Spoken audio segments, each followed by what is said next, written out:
Ya Allah, permintaan ini akan aku simpan nanti di akhirat. Tidak aku minta sekarang ya Allah. Kenapa? Kata Nabi Muhammad, nanti ketika yaumul qiyamah akan aku simpan, akan aku minta kalau di yaumul qiyamah. Apa permintaanmu itu? Kata Nabi Muhammad, aku tidak ridha ya Allah salah satu dari umatku masuk api neraka. Allah.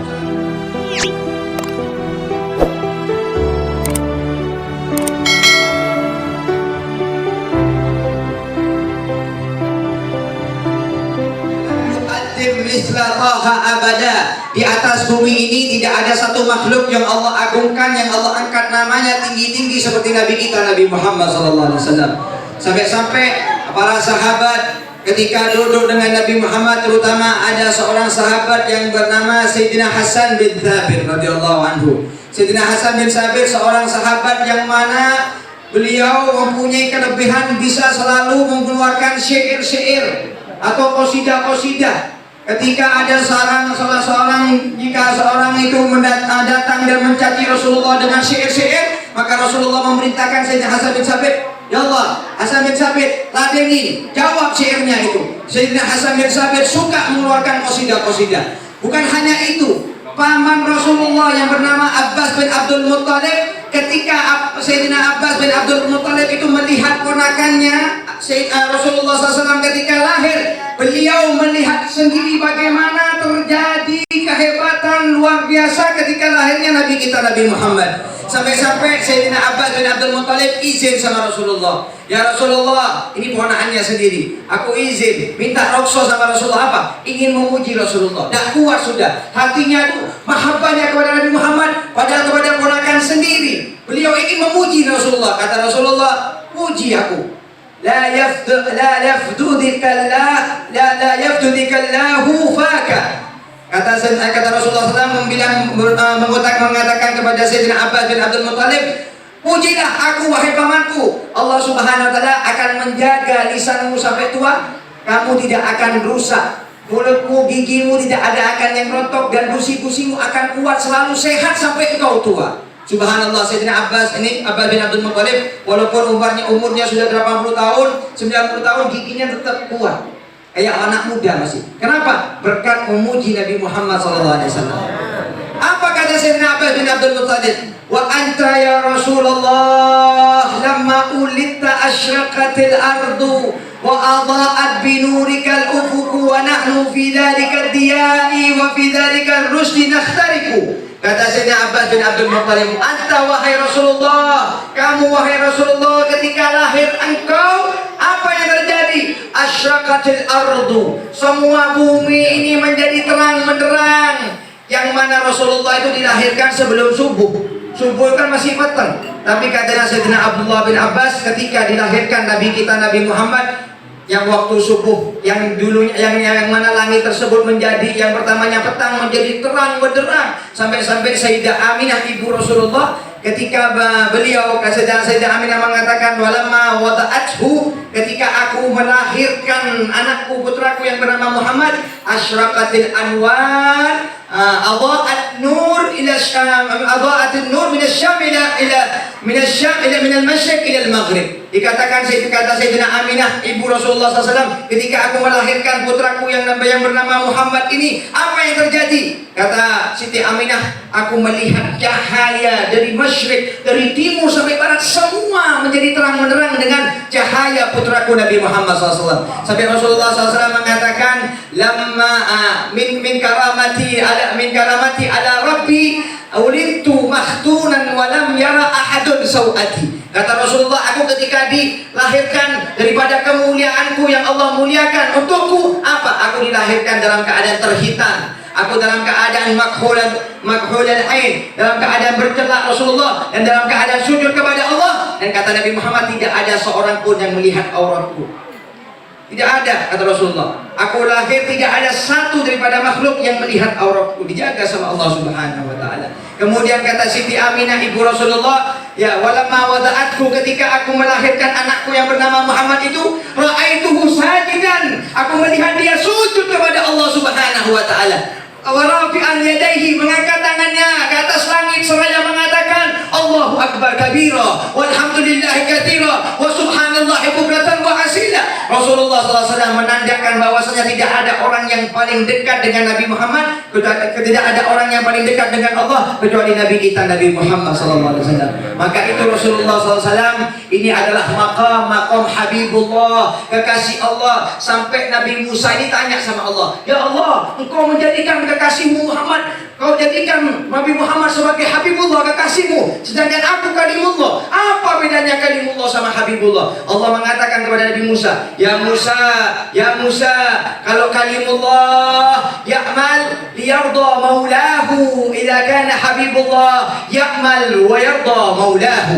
Kalau kamu Kalimullah, makammu, kedudukanmu Kalimullah, orang yang langsung bisa berbicara kepada Allah. Nabi Musa mempunyai mukjizat, langsung bisa interogasi dengan Allah Subhanahu wa taala. Tapi kata Allah, beda kalau namanya Muhammad. Ini Habibullah, kekasihku kata Allah. Kalau engkau dan para nabi-nabi yang lain beramal taat, beramal ibadah, itu apa tujuannya? Mencari ridhoku kata Allah. Tapi kalau Nabi Muhammad beramal taat dan ibadah, aku yang ridho kepadanya. Sebelum diminta ridhonya, aku ridho kepada Nabi Muhammad SAW. Sebagaimana juga dikatakan dalam hadis qudsi, ya Muhammad, kullu ahadin yatlubu ridha'i wa ana atlubu ridha'ak. Wahai Rasulullah Muhammad, kalau semua makhluk ini minta ridhoku, mencari ridhoku, mereka beribadah puluhan tahun, yang dicari ridhoku, tapi aku mencari ridhomu wahai Muhammad, kata Allah Subhanahu wa taala. Allahumma shalli Muhammad, wa la sawfa yu'tika rabbuka fatarda.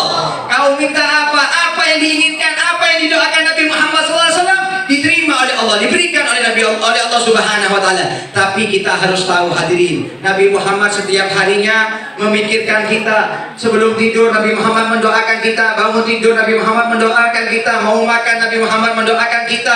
Nabi Muhammad lapar dalam seharinya, tidak makan, tidak minum, sampai ditawarkan oleh Allah Subhanahu wa taala untuk ditawarkan gunung menjadi emas. Rasulullah menjadikan orang terkaya di dunia, tapi Nabi Muhammad menolak itu semua. Untuk apa? Nabi Muhammad untuk memikirkan keselamatannya umatnya di dunia dan di akhirat. Sampai-sampai Rasulullah SAW ketika ditanyakan oleh Allah, mintalah wahai Muhammad, apa yang engkau inginkan akan aku berikan. Kata Nabi Muhammad, ya Allah, permintaan ini akan aku simpan nanti di akhirat. Tidak aku minta sekarang ya Allah. Kenapa? Kata Nabi Muhammad, nanti ketika yaumul qiyamah akan aku simpan, akan aku minta kalau di yaumul qiyamah. Apa permintaanmu itu? Kata Nabi Muhammad, aku tidak ridha ya Allah salah satu dari umatku masuk api neraka. Allahumma shalli ala Muhammad. Allahumma shalli ala Muhammad. Sebagaimana dikatakan dalam syair, qara'na fid duha wa la sawfa yu'ti fasarra qulubana dzaqal adha'u fahasha ya Rasulullah, fahasha ya Rasulullah, man fina man yu'adzabu aw yusa'u. Dikatakan kami ya Rasulullah, segenap umatmu membaca dalam surat Ad-Duha. Membaca dalam surat Ad-Duha, di situ ada ayat Allah yang berbunyi wala sawfa yu'tika rabbuka fatarda. Ketika kami membaca ayat tersebut, kami senang ya Rasulullah, kami gembira ya Rasulullah, kami gembira wa hasya ya Rasulullah. Dan dengan ayat tersebut, na'udzubillah min dzalik, dan tidak mungkin ya Rasulullah, tidak akan terjadi dan tidak mungkin ya Rasulullah engkau ridho salah satu dari kami masuk api neraka. Allahumma shalli ala Muhammad. Ini Nabi kita Nabi Muhammad SAW. Maka kehadiran kita di tempat yang mulia ini, kita membaca maulid tidak ada tujuan kita ingin terus bergembira dengan Nabi Muhammad SAW.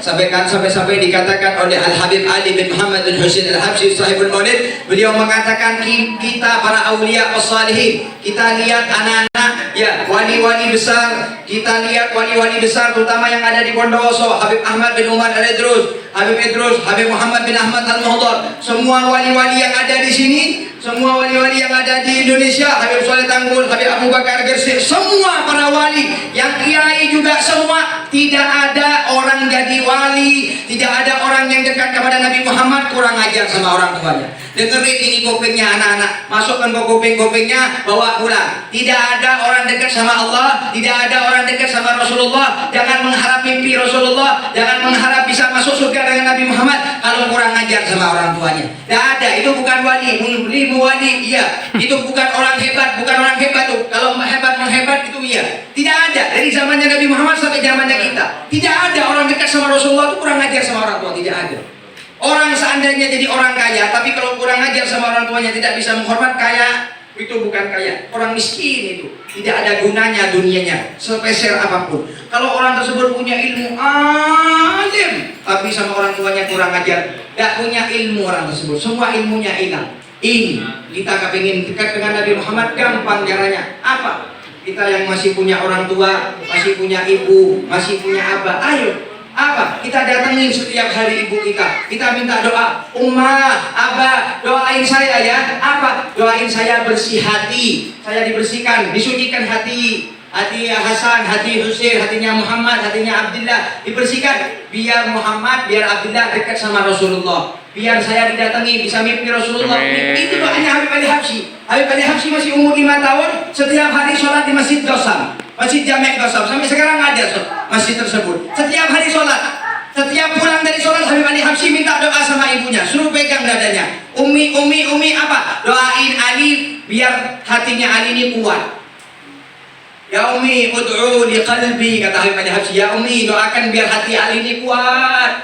Sampai-sampai Habib Ali Habsyi ini tidak sampai umur balik sudah mimpi Nabi Muhammad SAW.